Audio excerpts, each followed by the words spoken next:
Halo teman-teman, kenalin aku Farah Azahra dari kelompok 1. Di video ini, kita akan membahas mikroanatomi jantung dan pembuluh darah. Seperti yang kita tahu, sistem kardiovaskular adalah sistem yang bekerja pada saat kita lari, beraktivitas, bahkan saat sedang jatuh cinta. Apa aja sih organ yang bekerja di sistem kardiovaskular? Organ yang termasuk dalam kardiovaskular itu ada jantung, darah, dan juga pembuluh darah. Organ inilah yang berperan dalam produksi dan peredaran oksigen.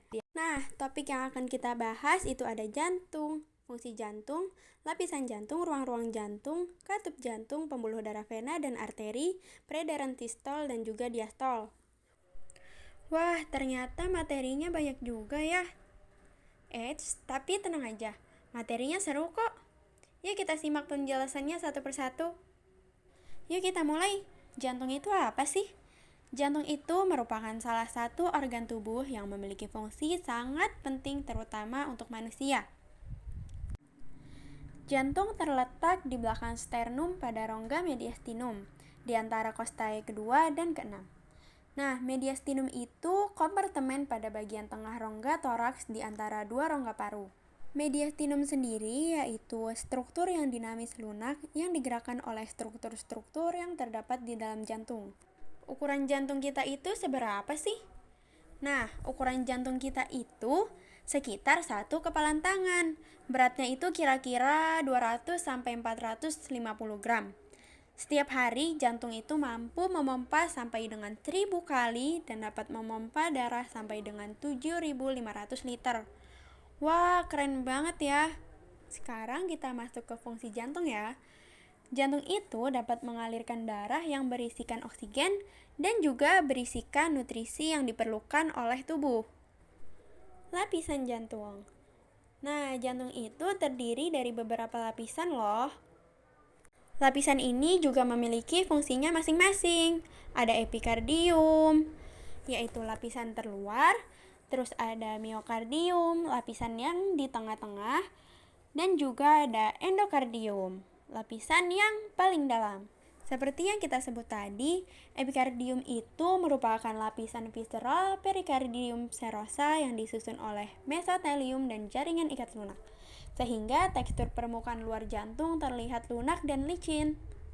Yang kedua yaitu miokardium sebagai lapisan tengah, yaitu merupakan jaringan otot jantung yang menyusun hampir 95% dinding jantung. Meskipun menyerupai otot rangka, otot jantung ini bekerja involuntir seperti otot polos.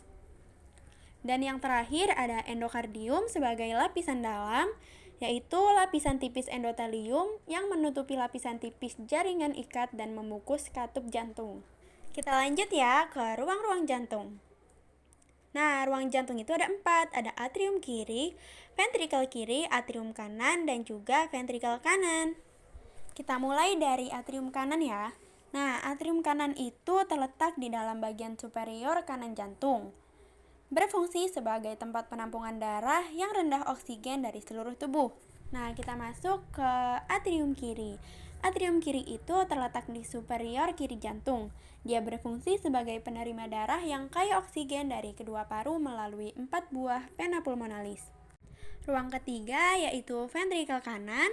Ventrikel kanan ini terletak di bagian inferior kanan pada apeks jantung. Tebal dinding ventrikel kanan itu 1/3 tebal dinding ventrikel kiri. Ventrikel kanan ini berfungsi menerima darah dari atrium kanan dan dipompakan ke paru-paru melalui arteri pulmonalis. Dan yang terakhir yaitu ventrikel kiri. Ventrikel kiri ini terletak di bagian inferior pada apeks jantung. Bentuknya itu lebih panjang, lebih sempit dan juga lebih tebal 3 kali lipat dari dinding ventrikel kanan. Berfungsi menerima darah dari atrium kiri dan dipompakan ke seluruh tubuh melalui aorta. Lanjut ke katup-katup jantung. Katup jantung itu berfungsi untuk memastikan darah mengalir hanya ke satu arah melalui jantung. Katup jantung terdiri atas 2 buah, ada atrioventrikular dan juga katup semilunar. Katup atrioventrikular ialah katup yang berada di antara atrium kanan dan ventrikel kanan. Katup ini terbagi menjadi katup trikuspid dan juga bikuspid. Nah, katup trikuspid ini adalah Katup atrioventrikular antara atrium kanan dan juga ventrikel kanan. Sedangkan bikuspid yaitu terletak di antara atrium kiri dan juga ventrikel kiri. Nah, katup bikuspid itu juga bisa disebut dengan katup mitral. Katup atrioventrikular ini berasal dari cincin tebal jaringan ikat fibrosa yang mendukung persimpangan ventrikel dengan atrium dan arteri besar yang melekat pada ventrikel. Jaringan fibrosa yang mendukung ini disebut dengan kerangka berserat. Katup terbentuk dari jaringan ikat fibrosa. Setiap katupnya itu memungkinkan darah mengalir dari atrium ke ventrikel, tetapi mencegah aliran balik darah dari ventrikel ke atrium. Selanjutnya, katup semilunar, yaitu katup aorta yang memisahkan antara aorta dengan bilik kiri. Kemudian terdapat katup semilunar paru atau katup pulmonal yang terletak di dasar batang paru yang membentang dari ventrikel kanan. Katup ini memisahkan antara bilik kanan dengan pembuluh darah arteri pulmonalis.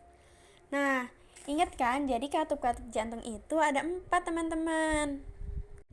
Di bagian atrioventrikular itu ada bikuspid dan juga trikuspid. Terus kalau misalkan yang di katup semilunar itu ada semilunar paru atau katup pulmonal dan juga katup aorta. Jangan lupa diingat ya katup-katupnya. Sekarang kita lanjut pembuluh darah vena atau pembuluh balik. Pembuluh ini berfungsi membawa darah menuju jantung. Pembuluh darah vena juga banyak mengandung karbon dioksida.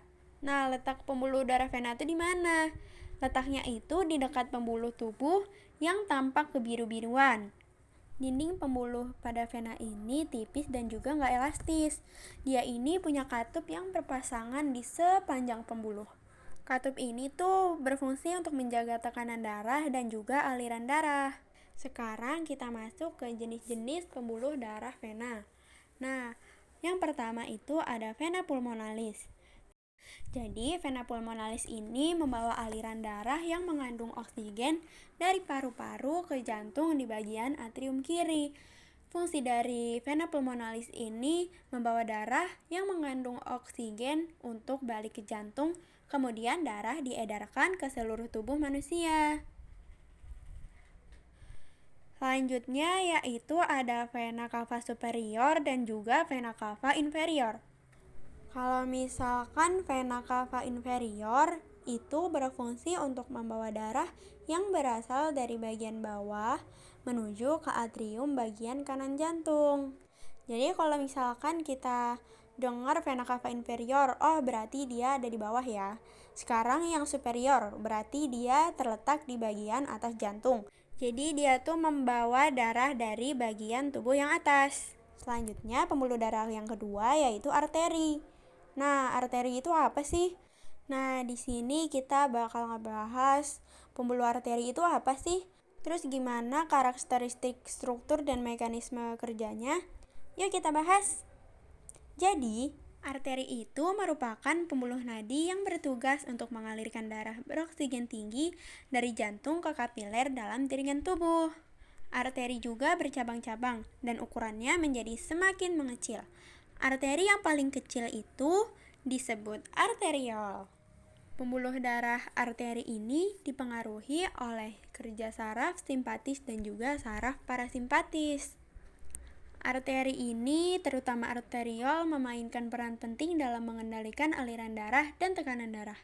Peredaran darah manusia yaitu peredaran darah tertutup, karena darah selalu beredar di dalam pembuluh darah. Ada 2 sistem peredaran darah, ada peredaran besar dan juga peredaran darah kecil. Nah, peredaran darah ini memiliki alurannya masing-masing. Pembuluh darah arteri ini memiliki dinding yang tebal, kuat, dan juga elastis. Dinding arteriol terkecil itu terdiri dari endotelium dan beberapa serat otot polos yang mengelilinginya. Pembuluh darah ini berperan dalam mengalirkan darah keluar jantung atau dari jantung ke seluruh tubuh. Arteri ini terbagi menjadi arteri koronaria dextra dan juga sinistra. Cabang-cabang ini yang meninggalkan aorta dan kemudian bercabang lagi menjadi arteri yang lebih kecil. Arteri ini mengitari jantung dan juga menghantarkan darah ke semua bagian organ ini.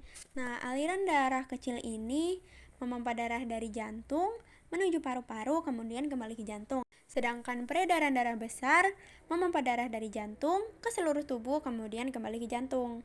Sistole ialah fase kontraksi dari kedua atrium atau kedua ventrikel.